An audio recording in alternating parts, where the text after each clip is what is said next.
तो स्टार्ट कर रहे हैं भाई आज का chapter work energy and power. Ninth class class 11th class JEE NEET के लिए कितना इंपॉर्टेंट है ये आपको बताने की जरूरत नहीं है। बहुत इंपॉर्टेंट चैप्टर है, हर बार क्वेश्चन आते ही हैं और इसकी कॉन्सेप्ट्स आपको पता ही होनी चाहिए। ठीक है, तो सबसे पहले कॉन्सेप्ट्स लेके चलेंगे, फिर न्यूमेरिकल्स होंगे। तो इसमें क्या क्या हम डिस्कस करने वाले, सबसे पहले मैं आपको बताता हूँ। वर्क क्या है, टाइप्स ऑफ वर्क, कितने तरह का वर्क हो सकता है। ठीक है, जैसे पॉजिटिव वर्क है, नेगेटिव वर्क है, जीरो वर्क। काइनेटिक एनर्जी क्या है, पोटेंशियल एनर्जी क्या है, वर्क एनर्जी थ्योरम क्या है, फिर न्यूमेरिकल्स करेंगे उसके। तो सबसे पहले आते हैं भाई एग्जाम्पल पर कि वर्क है क्या चीज।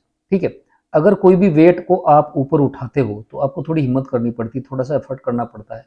ठीक है, जैसे इसने थोड़ा सा वर्क किया, ऊपर उठा लिया, फिर थोड़ी सी हिम्मत और करी तो ऊपर उठा लिया, और यहाँ से फिर ऊपर उठा के ये खड़ा हो गया। तो इसमें दो चीज इंपॉर्टेंट है, एक तो आपने ऊपर थोड़ा सा आपको एफर्ट लगाना पड़ा, आपने थोड़ा सा इसको पुल किया, यानी कि एक फोर्स लगाया। ठीक है, और यहाँ से यहाँ तक इसको डिस्प्लेसमेंट भी दिया, थोड़ी सी इसको जो आपका वेट था उसको डिस्टेंस भी कवर कराई, यानी कि डिस्प्लेसमेंट भी है। ठीक है, तो ये एग्जाम्पल है वर्क का। तो यहाँ पर एक फोर्स भी आपने यूज किया, एक फोर्स लगाया और डिस्प्लेसमेंट एस आपने इसको दिया। तो force F and displacement are in same direction, that is vertically upward. Force आप किस डायरेक्शन में लगा रहे हो, वर्टिकली अपवर्ड डायरेक्शन में लगा रहे हो, और जो बॉडी का मूवमेंट हो रहा है वो भी वर्टिकली अपवर्ड। इसका मतलब फोर्स और डिस्प्लेसमेंट दोनों ही सेम डायरेक्शन में है। ये चीज इंपॉर्टेंट है यहाँ वर्क करने के लिए। सिमिलर एक एग्जांपल इस तरह का और है, वेट लिफ्टिंग में आप क्या करते हैं, थोड़ा आपने एफर्ट किया, फिर वेट को ऊपर उठा लिया, यानी कि वेट के ऊपर आपने ऊपर एक फोर्स लगाया। ठीक है, और ऊपर उठा लिया इसको। तो यहाँ भी दो चीज इंपॉर्टेंट है, फोर्स और डिस्प्लेसमेंट। अगेन बॉडी में जो फोर्स है, जिस बॉडी को आपने उठाया वो फोर्स की डायरेक्शन भी अपवर्ड है, और उसमें डिस्प्लेसमेंट है वो भी ऊपर की डायरेक्शन में है। तो यहाँ पे भी आप वर्क कर रहे हो। धीरे धीरे समझ में आ रहा होगा कि वर्क क्या है। अभी दूसरा एक एग्जांपल लेके चलते हैं। एक ये घोड़ा है, गाड़ी को खींच रहा है, तो ये भी फोर्स एक इसके ऊपर लगा रहा है, गाड़ी के ऊपर आगे की डायरेक्शन में एक फोर्स लगा रहा है, और डिस्प्लेसमेंट भी गाड़ी में आगे की तरफ हो रहा है। ठीक है, तो फोर्स और डिस्प्लेसमेंट की डायरेक्शन यहाँ पर भी सेम है। और फ्रिक्शन कहाँ लगता है, ऑपोजिट डायरेक्शन में लगता है, इसके ऑपोजिट डायरेक्शन में फोर्स लगता है, इसलिए उसको काउंटर एक्ट करने के लिए आपको एक फोर्स लगाना पड़ा, तभी गाड़ी खींचती है। तो ये भी एक वर्क का एग्जाम्पल हो गया भाई। नेक्स्ट, कुछ कई बार इस तरह के एग्जाम्पल होते हैं कि ये दीवार है एक, और कोई बंदा इसको एक फोर्स लगा रहा है। ये भी एग्जाम्पल आएंगे आपको, इसलिए मैं एग्जाम्पल उसी तरह के लिया है। ठीक है, तो आपने फोर्स लगाया लेकिन दीवार तो खिसकेगी नहीं, तो यहाँ पे क्या डिस्प्लेसमेंट तो जीरो हो गया, लेकिन आपने ताकत तो लगाई भाई, फोर्स लगाया, लेकिन वर्क यहाँ पे जीरो हो जाएगा। वो मैं आपको आगे बताऊंगा कि क्यों वर्क जीरो हो जा रहा है। ठीक है, डिस्प्लेसमेंट जीरो हो गया एस, और फोर्स आपने लगाया। इस तरह के भी एग्जाम्पल होंगे। तो आपने देखा कि वर्क के लिए, वर्क करने के लिए दो चीज बहुत इंपॉर्टेंट है बॉडी के ऊपर जो कर रही है। एक तो फोर्स, उसके ऊपर आपने फोर्स लगाया, और एक डिस्प्लेसमेंट। दो चीज आपने देखा कि हर जगह काम कर रही थी। ठीक है, अब आपके पास आता है कि वर्क की डेफिनेशन क्या है। अगर एग्जाम में आता है तो आपको ये डेफिनेशन लिखनी है। The work done by the force on a body is equal to the force exerted on the body and the distance moved by the body in the direction of force. यानी कि body के ऊपर कितना force लगा वो, और कितना displacement हुआ या distance move in the direction of force. ठीक है, तो इन द डायरेक्शन ऑफ फोर्स कितनी डिस्टेंस हुई, और फोर्स, इन दोनों के मल्टीप्लीकेशन को आप बोलते हैं वर्क। ये वर्क की डेफिनेशन है भाई। ठीक है, अब बात आती है वर्क की यूनिट की। वर्क की यूनिट क्या है, किसी फिजिकल क्वांटिटी की यूनिट आप निकाल सकते हो अगर उसका आपको फॉर्मूला पता है तो वर्क है आपका force into distance in the direction of force. तो यूनिट ऑफ वर्क क्या हो जाएगी भाई, unit of force multiply by unit of distance, यानी कि newton into metre. Unit of force क्या है, न्यूटन, और यूनिट ऑफ डिस्टेंस क्या है, मीटर। तो न्यूटन मीटर हो गया, तो वर्क की जो यूनिट है वो क्या होगी, न्यूटन मीटर। न्यूटन मीटर को आप जूल बोलते हैं, यानी कि 1 newton metre is equal to 1 joule. तो न्यूटन मीटर तो आप जूल भी लिख सकते हैं, ऐसा यूनिट इसकी न्यूटन मीटर है, या जूल भी आप इसको लिख सकते हैं। तो वर्क की एक चीज इंपॉर्टेंट है, ये है कि वर्क एक स्केलर क्वांटिटी है, इसमें डायरेक्शन की जरूरत नहीं पड़ती है। ठीक है, नेक्स्ट भाई अभी आगे देखते हैं क्या है। कई बार आपको ऐसा होता है, यहाँ पर तो क्या था, जिस डायरेक्शन में फोर्स लग रहा था उसी डायरेक्शन में आपका डिस्प्लेसमेंट होता है। कई बार इस तरह के एग्जाम्पल होते हैं प्रैक्टिकल लाइफ में भी, कि आपका फोर्स और डिस्प्लेसमेंट की डायरेक्शन डिफरेंट होती है। जैसे कि ये बंदा ये एक टॉय कार है और एक बच्चा इसको खींच रहा है, लेकिन इसमें डायरेक्शन ऑफ मोशन या डिस्प्लेसमेंट की जो डायरेक्शन है वो हॉरिजेंटल है, ठीक है, लेकिन फोर्स तो एक एंगल पर लगा रहा है, वो ऊपर की तरफ लगा रहा है। ये ऊपर की तरफ जो फोर्स लगा रहा है, इसका मतलब ये है कि आप थोड़ा सा ऊपर भी लगा रहा है फोर्स और थोड़ा सा इधर भी लगा रहा है आपका, ठीक है, राइट डायरेक्शन में भी लगा रहा है, ठीक है। तो इस तरह के एग्जांपल के लिए क्या करना होगा, कैसे वर्क कैलकुलेट करेंगे, देखो हम आपको बताएंगे अभी। तो आपको वर्क की डेफिनेशन का पता है, work is equal to force into distance moved in the direction of force. तो हम क्या काम करते हैं, फोर्स का वो कंपोनेंट जो लेफ्ट साइड राइट साइड में है in the direction of movement है, उस डायरेक्शन में हम फोर्स का कंपोनेंट ले लेते हैं जो कि एफ कोस थीटा होता है, ठीक है। आप निकालेंगे इसको तो एफ कोस थीटा आ जाएगा, जब आप ट्रिग्नोमेट्री पढ़ेंगे या आपने पढ़ ली हो तो एफ कोस थीटा आएगा, मल्टीप्लाई बाई एस, तो W इज इक्वल टू हो जाएगा आपका एफ एस कोस थीटा। ये जनरल इक्वेशन है वर्क की। तो कहीं भी आपको लगाना हो, अगर एंगल दिया हुआ वो फोर्स और डिस्प्लेसमेंट के बीच में, तो आप यही यूज करेंगे। तो W इज इक्वल टू हो गया F S cos theta, where theta is the angle between force and displacement में जो एंगल है उनके बीच का एंगल है, ठीक है भाई। ये एक टेबल है, ट्रिग्नोमेट्रिक टेबल है, ये आपको पता होना चाहिए। अगर आपने ट्रिग्नोमेट्री पढ़ ली है तो आपको पता होगा, और नहीं पढ़ी है तो आप देख लेना, क्योंकि कोस थीटा की जरूरत पड़ेगी। आपको पता है फॉर्मूले में है ही ये। तो कोस 0 की वैल्यू 1 होती है, जैसे कोस 30 की वैल्यू √3/2, कोस 45 की 1/√2, कोस 60 की वैल्यू 1/2 होगा, और कोस 90 की वैल्यू क्या होती है, 0 होती है। तो आप इसको लर्न कर लेना। इसके बाद आपका एक एग्जाम्पल लेते हैं, उससे आपको थोड़ा सा अच्छा सा पता चल जाएगा, फील होगा।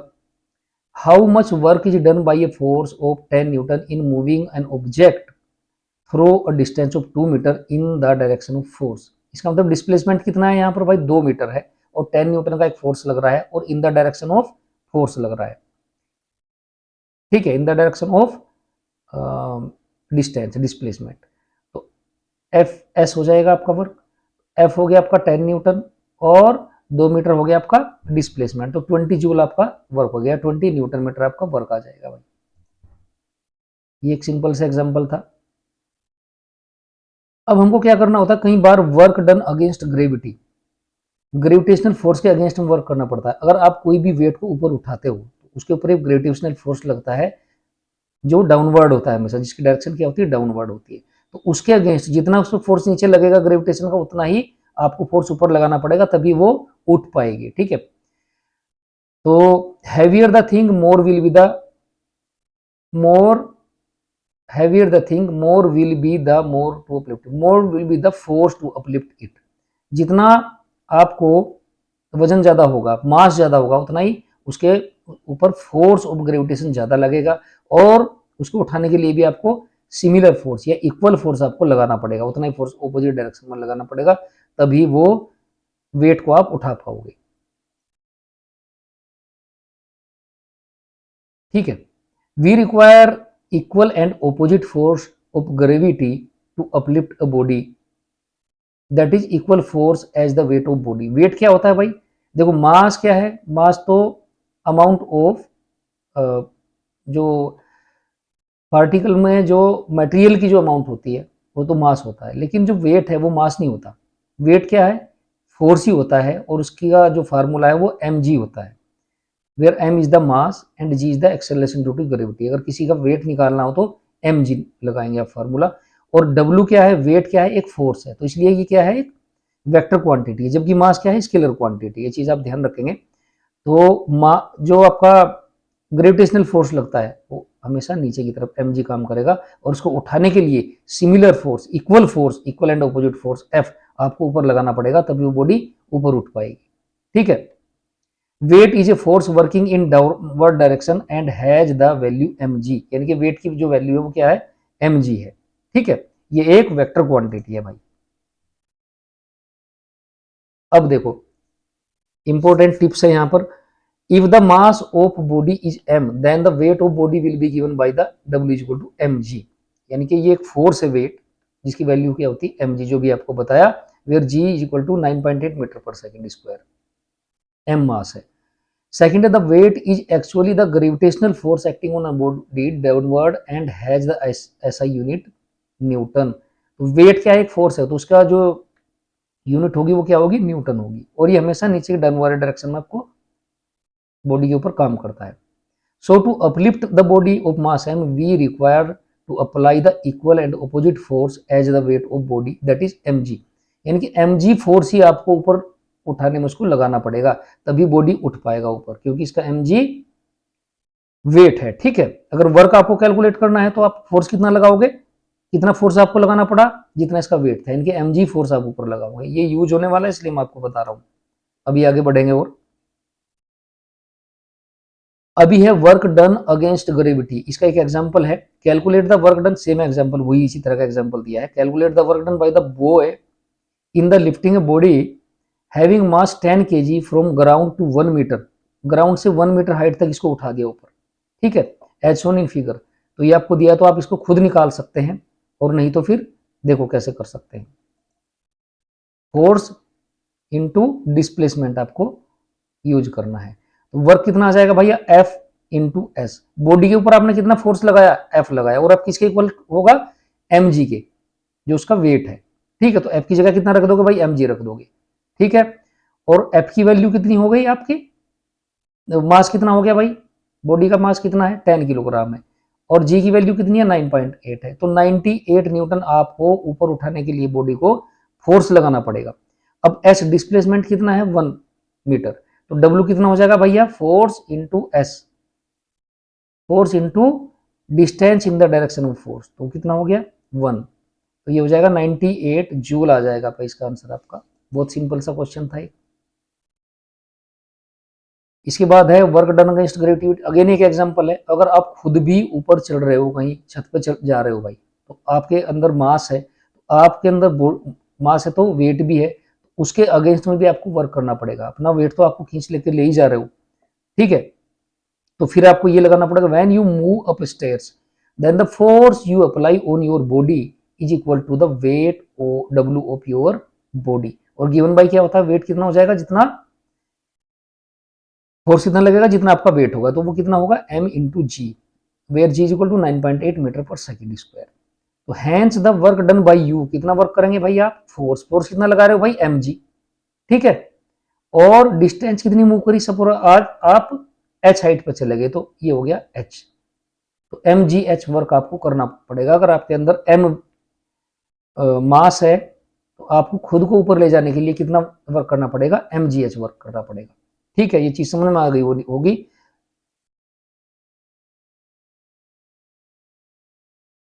अब इंपॉर्टेंट टिप है ये कि to lift a body of mass m to a height of h the work done is given by, वही सेम चीज है, force into distance in the direction of force that is W is equal to mgh work आपको करना पड़ेगा। अगर m मास की कोई चीज को आप ऊपर लेके जा रहे हो, हाइट पर लेके जा रहे हो। ठीक है,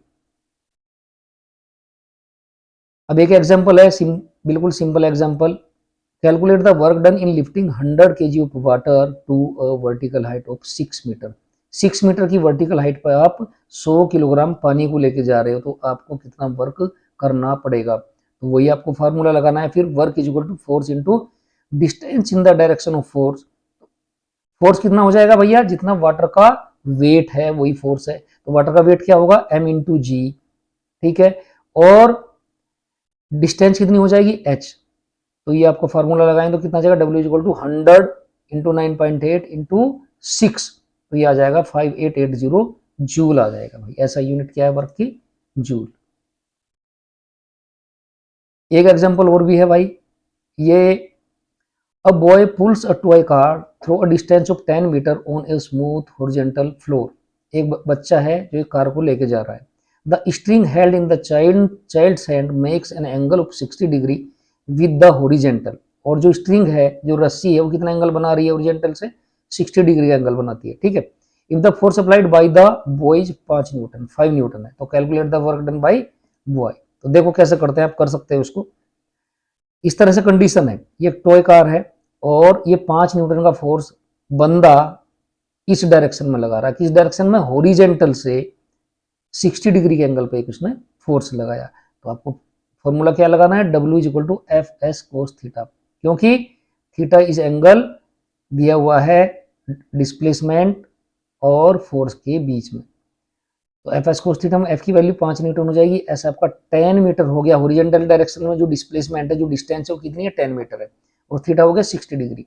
तो W इज इक्वल टू हो जाएगा 5 into 10 into cos 60, 5 into 10 into cos 60 की वैल्यू होती है 1/2, तो ये रख देंगे। तो आपका आ जाएगा भाई 25 जूल वर्क बच्चे को करना पड़ेगा। वेरी सिंपल एग्जांपल है। अब एक बहुत ही इंपॉर्टेंट चीज है जो आपने फील भी किया होगा प्रैक्टिकल लाइफ में, work done when force and distance are at right angle. अगर फोर्स और जो डिस्प्लेसमेंट है या मोशन की जो डायरेक्शन है उसके बीच में जो एंगल है वो 90 डिग्री हो, तो आपको कितना वर्क करना पड़ेगा। सबसे पहले आपको समझाता हूं क्या होता है। देखो, एक बंदा है, इस ब्लॉक को खींच रहा है इस डायरेक्शन में, 20 डिग्री का एक एंगल बनाता हुआ खींच रहा है, और डिस्प्लेसमेंट इसमें किधर हो रहा है, हॉरिजॉन्टल डायरेक्शन में हो रहा है भाई इसको, ठीक है। अब अगर बंदा थोड़ा सा एंगल बढ़ा ले तो क्या होगा, अपना जो टारगेट है, टारगेट ये है कि ब्लॉक को हॉरिजॉन्टल डायरेक्शन में हमको खींचना है, ठीक है। तो अप्लाइड फोर्स ने क्या किया, एंगल थोड़ा बढ़ा दिया, थोड़ा ऊपर को खींचने लगा इसको, ठीक है। तो अब हॉरिजॉन्टल डायरेक्शन में फोर्स जो होगा वो थोड़ा कम हो जाएगा, ये तो उतना ही फोर्स लगा रहा है जितना पहले लगा रहा था, तो हॉरिजॉन्टल डायरेक्शन में फोर्स अब थोड़ा सा कम हो जाएगा, अब थोड़ा वर्टिकल डायरेक्शन में बढ़ गया। ये आप समझना इसको, ये फील करना इसको एग्जांपल में। अब उसने क्या काम किया, थोड़ा सा और एंगल बढ़ाया थोड़ा ऊपर, तो अब क्या है, हॉरिजॉन्टल डायरेक्शन में जो फोर्स है वो और कम हो गया, और वर्टिकल डायरेक्शन में फोर्स का जो कंपोनेंट था वो आपका बढ़ गया, ठीक है। तो आपका जो टारगेट है, टारगेट क्या है आपका, टास्क क्या है, वो है ब्लॉक को हॉरिजॉन्टल डायरेक्शन में खींचना, तो वो और कम हो जाएगा, यानी कि अब इधर मूव कम करेगा या कम स्पीड से करेगा या कम एक्सेलरेशन के साथ करेगा। अब और देखते हैं, अब उसने क्या काम किया, पूरा 90 डिग्री बना दिया एक एंगल, ठीक है। अब ब्लॉक को अगर पूरा सीधा ऊपर खींचेगा वो, तो क्या हॉरिजॉन्टल डायरेक्शन में मूव करेगा, या आप खुद सोचो, बिल्कुल नहीं करेगा। अब वो ऊपर तो उठ सकता है लेकिन हॉरिजॉन्टल डायरेक्शन में मूव नहीं करेगा। क्यों नहीं करेगा, इसका मतलब वर्क डन अब जीरो हो जाएगा। वो क्यों होगा मैं आपको बताऊंगा अभी। अब 90 डिग्री का एंगल हो गया, फोर्स के और डिस्प्लेसमेंट के यानी कि मोशन के बीच में एंगल कितना हो गया भाई, 90 डिग्री हो गया, इसलिए वर्क नहीं होगा। आपको खुद भी पता है, आपने फील भी किया होगा, क्यों नहीं होगा, फॉर्मूले से आपको बता रहा हूं। नो हॉरिजॉन्टल मूवमेंट, कोई हॉरिजॉन्टल मूवमेंट नहीं रहेगा। देखो भाई क्यों नहीं रहेगा, अब ये देखो, क्योंकि वर्क डन जीरो है। When the force at right angle to direction of motion, that is direction of displacement, ठीक है, as the work done by the force is equal to zero हो जाएगा। क्यों होगा zero, W is equal to F into S into cos theta है। F की value F ही आपने रखी, एस की वैल्यू एस ही रख दी अभी हमने, कोस 90 आ जाएगा एंगल अब, और आपको पता है कोस 90 की वैल्यू होती है जीरो, तो इसका मतलब पूरा का पूरा जीरो हो जाएगा ये। तो W आपका आ जाएगा जीरो। जब वर्क आपका जीरो हो जाएगा, तो इसलिए जब वर्क जीरो हो रहा है तो ये मूवमेंट नहीं करेगा बॉडी, ये इसका एक रीजन है भाई, ठीक है। अब देखो एक और एग्जांपल ले रहे हैं हम, work done by the force and distance when the force और डिस्टेंस एट राइट एंगल, ठीक है।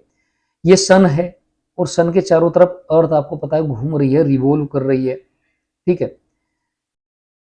तो किसी भी टाइम पर आप यहां देखो, सपोज अर्थ यहां पर है, तो इसके ऊपर एक ग्रेविटेशनल फोर्स लगता है जो सन लगाता है, और सन के सेंटर की तरफ ये लगता है, यानी फोर्स की डायरेक्शन होगी ये, और यहां पर जो वेलोसिटी की डायरेक्शन होगी या मोशन की डायरेक्शन होगी वो होगी इसके राइट एंगल पर होगी, यानी कि इसकी टेंजेंट जो ये इसका कर्व्ड पाथ है उसकी टेंजेंट के अलोंग होगी। तो इसका मतलब ग्रेविटेशनल फोर्स और मोशन के बीच में या डिस्प्लेसमेंट के बीच में जो एंगल वो हो गया 90। तो अब जो ग्रेविटेशनल फोर्स लग रहा है, अगर कोई आपसे पूछता है कि भाई उसके द्वारा कितना वर्क किया गया अर्थ के ऊपर, तो वो हो जाएगा जीरो, क्योंकि इनके बीच में एंगल कितना है, 90 डिग्री है, ठीक है। तो अगर आप कैलकुलेट करेंगे W equal to F S cos theta, तो एफ एस कोस 90 आ जाएगा, कोस 90 की वैल्यू जीरो होती है, तो पूरा का पूरा वर्क जीरो हो जाएगा। तो अगर आपसे कोई पूछता है, चाहे तो कोई सैटेलाइट अर्थ के चारों तरफ घूम रहा है, उसके ऊपर कितना वर्क होगा जो ग्रेविटेशनल फोर्स करेगा, तो वो भी जीरो होगा, जैसे कि इस एग्जाम्पल में हो रहा है। ये चीज आप ध्यान रखेंगे। अच्छा, work done when force and distance are at right angle, important tip है ये भी एक, work in physics.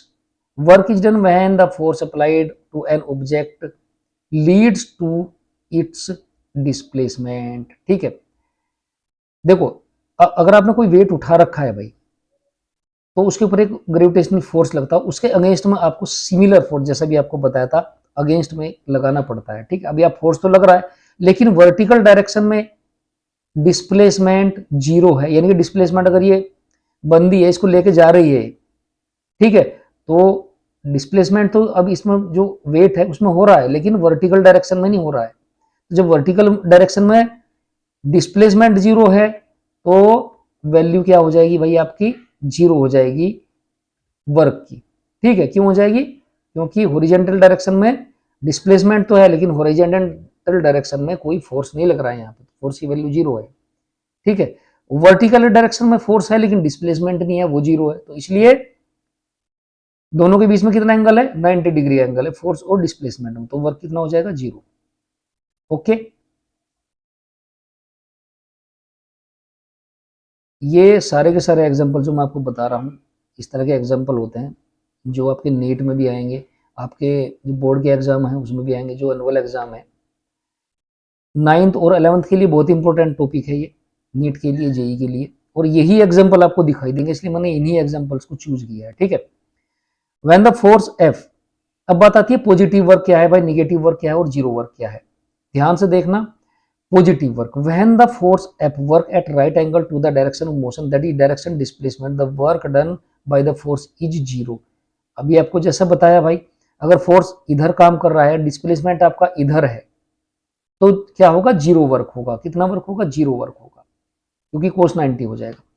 Positive work कब होगा, जब फोर्स की डायरेक्शन और डिस्प्लेसमेंट की डायरेक्शन, जैसे इस ब्लॉक के ऊपर आपने इधर एक फोर्स लगाया और इधर ये चल रहा है, तो फोर्स और डिस्प्लेसमेंट की डायरेक्शन सेम हो गई। ठीक है, तो पॉजिटिव वर्क होगा उस कंडीशन में, कौन सा वर्क होगा, पॉजिटिव वर्क होगा। अब बात आती है निगेटिव वर्क की। निगेटिव वर्क क्या होता है, जब आपका जैसे फ्रिक्शनल फोर्स एक निगेटिव वर्क करता है, आपका मोशन बॉडी की इस डायरेक्शन में चल रही है, लेकिन फोर्स इसके ऊपर इधर लग रहा है, तो वो क्या काम करेगा, रिटार्ड कर देगा बॉडी को, धीरे धीरे बॉडी की मोशन स्लो हो जाएगी। तो इस तरह का वर्क होता है निगेटिव वर्क, फोर्स के द्वारा जो वर्क किया गया है उसको क्या बोलते हैं फिर, निगेटिव वर्क, क्योंकि डिस्प्लेसमेंट की और फोर्स की डायरेक्शन क्या होगी, ऑपोजिट हो गई, यानी कि एंगल कितना हो गया, 180 का हो गया। अगर आपको उस 180 की वैल्यू निकालेंगे तो माइनस में आएगी, तो इसलिए वर्क डन भी क्या हो जाएगा, निगेटिव हो जाएगा। ये चीज आप ध्यान रखें भाई, बहुत इंपॉर्टेंट है। पॉजिटिव वर्क देखो, सिमिलर डायरेक्शन है, अभी फोर्स भी इधर लग रहा है और डिस्प्लेसमेंट भी इधर है, तो थीटा कितना हो जाएगा, जीरो, क्योंकि एक ही डायरेक्शन है। और जब आप इसमें थीटा इक्वल टू जीरो रखोगे तो कोस जीरो की वैल्यू कितनी होती है, 1, तो वर्क की वैल्यू कितनी आ जाएगी, F into S, F S आ जाएगा, तो कोस जीरो की वैल्यू हो जाएगी 1, तो वर्क हो जाएगा एफ एस। ये हो गया आपका पॉजिटिव वर्क का एक एग्जाम्पल। अब अगर आपका फोर्स लग रहा है लेफ्ट डायरेक्शन में और बॉडी मूव कर रहा है, स्टिल मूव कर रहा है in the right direction, then angle between force and displacement कितना होगा, 180 का होगा, क्योंकि ये एंगल कितना है, 180 का है। ठीक है, तो जब आप कोस 180 की वैल्यू रखोगे, थीटा की वैल्यू रखोगे 180, तो कोस 180 की वैल्यू होती है -1, तो डब्ल्यू क्या हो जाएगा भाई, माइनस में होगा, माइनस एफ एस हो जाएगा, क्योंकि कोस 180 की वैल्यू कितनी है, -1 है, तो वर्क क्या हो जाएगा, निगेटिव वर्क हो जाएगा। एक निगेटिव एग्जाम्पल है, ये एग्जाम्पल है।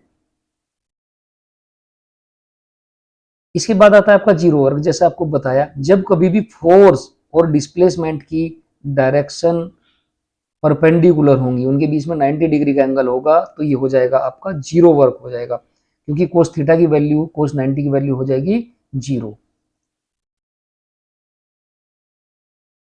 बहुत इंपॉर्टेंट एग्जाम्पल एक बार फिर, पॉजिटिव वर्क का कोई आपसे पूछता है भाई एग्जाम्पल कोई आप बताओ जो आप देखते हो प्रैक्टिकल लाइफ में, तो वेरी सिंपल है, किसी भी बॉडी को आप अगर फ्रीली ऊपर से छोड़ देते हो, ऊपर से आपने बॉल को छोड़ दिया तो नीचे आएगी, इसके ऊपर कौन सा फोर्स लग रहा है, जब आपने छोड़ दिया तो ग्रेविटेशनल फोर्स नीचे को लग रहा है, और डिस्प्लेसमेंट किस डायरेक्शन में बॉडी का, नीचे को है, जब फोर्स भी नीचे को लग रहा है और मोशन भी नीचे है, वर्टिकली डाउनवर्ड है, तो हमेशा इसकी वेलोसिटी बढ़ती जाएगी, ठीक है। और जब दोनों की डायरेक्शन सेम होगी, फोर्स की और डिस्प्लेसमेंट की, तो कौन सा वर्क हो गया भाई, पॉजिटिव वर्क हो गया by the gravitational force on the ball. ये पॉजिटिव वर्क का एक एग्जांपल है। पॉजिटिव वर्क का एक और एग्जांपल, एक आपकी बॉल है, इसके ऊपर आपको किक किया और उसकी मोशन इधर ही हो रही है, तो ये हो गया आपका पॉजिटिव वर्क। मोशन, डिस्प्लेसमेंट की और फोर्स की डायरेक्शन एक ही है, सिमिलर, यानी कि थीटा इक्वल टू 0 है, तो ये हो गया आपका भाई पॉजिटिव वर्क का एक एग्जांपल। अब आपने एक बार निगेट हिट करके उसको छोड़ दिया, बॉल को हिट करके आपने छोड़ दिया, अब क्या होगा भाई, धीरे धीरे बॉल रुक जाएगी, क्योंकि फ्रिक्शनल फोर्स अब उसके ऊपर ऑपोजिट डायरेक्शन में वर्क कर रहा है। यानी कि बॉल अगर इधर जा रही है तो फ्रिक्शन फोर्स किधर वर्क कर रहा है, इधर वर्क कर रहा है, तो दोनों की डायरेक्शन अब डिस्प्लेसमेंट की और फोर्स की क्या होगी, ऑपोजिट होगी। ये ऑपोजिट का मतलब एंगल उनके बीच में कितना हो गया भाई, 180 का हो गया। और जब 180 का एग्जाम हो गया एंगल, तो ये वर्क हो गया भाई निगेटिव वर्क। निगेटिव वर्क किसके द्वारा किया गया भाई, फ्रिक्शन फोर्स के द्वारा निगेटिव वर्क हुआ बॉल के ऊपर। तो निगेटिव वर्क का एक एग्जांपल ये हो गया। निगेटिव वर्क का एक और एग्जांपल, वही बॉल वाला। अभी आपने क्या काम किया था, पहले तो ऊपर से नीचे छोड़ दिया था, यहाँ पे आप क्या काम कर रहे हो, बॉल को नीचे से आपने फेंक दिया ऊपर, तो बॉल का जो डिस्प्लेसमेंट है, ऊपर जा रही है बॉल, तो मोशन ऊपर की साइड में हो रही है, डिस्प्लेसमेंट ऊपर की तरफ है। लेकिन फोर्स, आपने तो एक बार फोर्स लगा के छोड़ दिया, अब बॉल बीच में है, तो वहां पे कौन सा फोर्स वर्क कर रहा है, उसका ग्रेविटेशनल फोर्स नीचे को वर्क कर रहा है। तो ये फोर्स जो ग्रेविटेशनल फोर्स है, उसकी स्पीड को लगातार कम करता जाएगा, और एक टाइम ऐसा होगा जब टॉप पे पहुंचेगी, वहां पे 0 हो जाएगी उसकी वेलोसिटी। तो ये हो गया निगेटिव वर्क ग्रेविटेशनल फोर्स के द्वारा, क्योंकि डिस्प्लेसमेंट s और फोर्स mg, ग्रेविटेशनल फोर्स के बीच में एंगल है 180 का, डायरेक्शन ऑपोजिट है दोनों की एक दूसरे 180 का। तो ये हो गया निगेटिव वर्क का एग्जांपल हो गया। जीरो वर्क का एग्जांपल आप भी देख सकते हैं, आप दीवार के ऊपर फोर्स लगा रहे हो और दीवार हिल नहीं रही बिल्कुल भी, तो डिस्प्लेसमेंट दीवार में 0, जब डिस्प्लेसमेंट ही 0 हो जाएगा तो पूरा वर्क ही 0 हो जाएगा। तो ये 0 एग्जांपल हो गया भाई। फिर एक बार एक एग्जांपल सैटेलाइट का है, ये आता भी है और 9th क्लास में तो है भी, ये सिमिलर यही क्वेश्चन है। ये एक सैटेलाइट है जो अर्थ के चारों तरफ घूम रहा है, ठीक है। किसी भी टाइम पर अब पूछ रहा है कि सैटेलाइट मूव कर रहा है तो वर्क कितना होगा ग्रेविटेशनल फोर्स के द्वारा, तो वर्क होगा 0। क्यों होगा भाई 0, क्योंकि किसी भी टाइम पे इसमें जो फोर्स लग रहा है वो अर्थ के सेंटर की तरफ है, और जिस टाइम, उसी टाइम पर उसकी जो वेलोसिटी की डायरेक्शन है या मोशन की जो डायरेक्शन है वो 90 डिग्री पर है। तो दोनों के बीच में, वेलोसिटी के बीच में या डिस्प्लेसमेंट के बीच में बोलो या मोशन के बीच में बोलो और फोर्स के बीच में जो एंगल है वो कितना हो गया, 90 डिग्री। एफ एस कोस 90 आ जाएगा, और जब एफ एस कोस 90 आ गया तो क्या आ जाएगा भाई, वर्क आ जाएगा आपका 0। कोस 90 की वैल्यू कितना हो जाएगा, 0। तो work done on the satellite by the force of gravitation of earth will be equal to 0। 0 हो जाएगा भाई।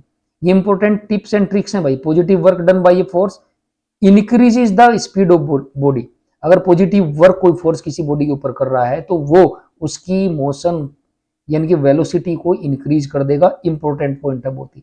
निगेटिव वर्क अगर किसी फोर्स के ऊपर हो रहा है, किसी बॉडी के ऊपर हो रहा है, तो वो उसकी स्पीड को हमेशा कम करेगा, यानी कि उसमें डिसेलरेशन होगा या रिटार्डेशन होगा। 0 वर्क अगर किसी बॉडी के ऊपर हो रहा है तो no effect on the speed of body, ठीक है। 0 वर्क हो रहा है तो कोई स्पीड में उसकी चेंज नहीं होगा। ये इंपॉर्टेंट चीज है, ये आप ध्यान रखेंगे। अब कुछ क्वेश्चन है, ये आप चाहें तो खुद भी कर सकते हैं, और नहीं तो देखो खुद ही ट्राई करना चाहिए आपको, मैं आपको बता दे रहा हूं फिर भी।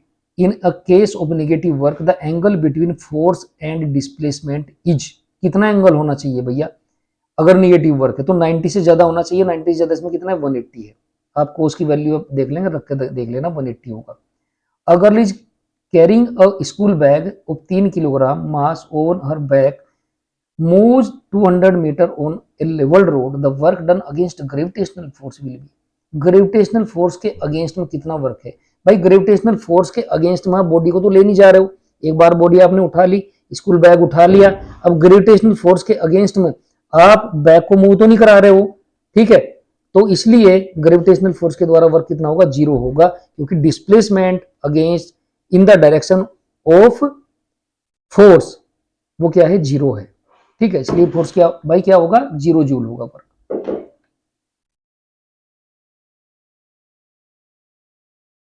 इसके बाद भाई ये नेक्स्ट लेक्चर और रहेगा, उसमें एनर्जी के बारे में बात करेंगे, कितनी तरह की एनर्जी होती है, kinetic energy, potential energy, tips and tricks रहेंगे और इंपॉर्टेंट न्यूमेरिकल एग्जांपल्स रहेंगे। फिर एक और लेक्चर होगा पावर का होगा, और फिर इंपॉर्टेंट क्विज आपकी होंगी। अगर आपको पसंद आया हो वीडियो तो आप इसको लाइक, शेयर और चैनल को सब्सक्राइब भी कर दें। ठीक है भाई, अपने फ्रेंड्स को भेजें, और कोई भी अगर आपको फीडबैक देना हो, इसमें कोई इंप्रूवमेंट अगर आप चाह रहे हैं, ठीक है, तो आप जरूर बताएं, कमेंट बॉक्स में डाल दें। Thank you very much.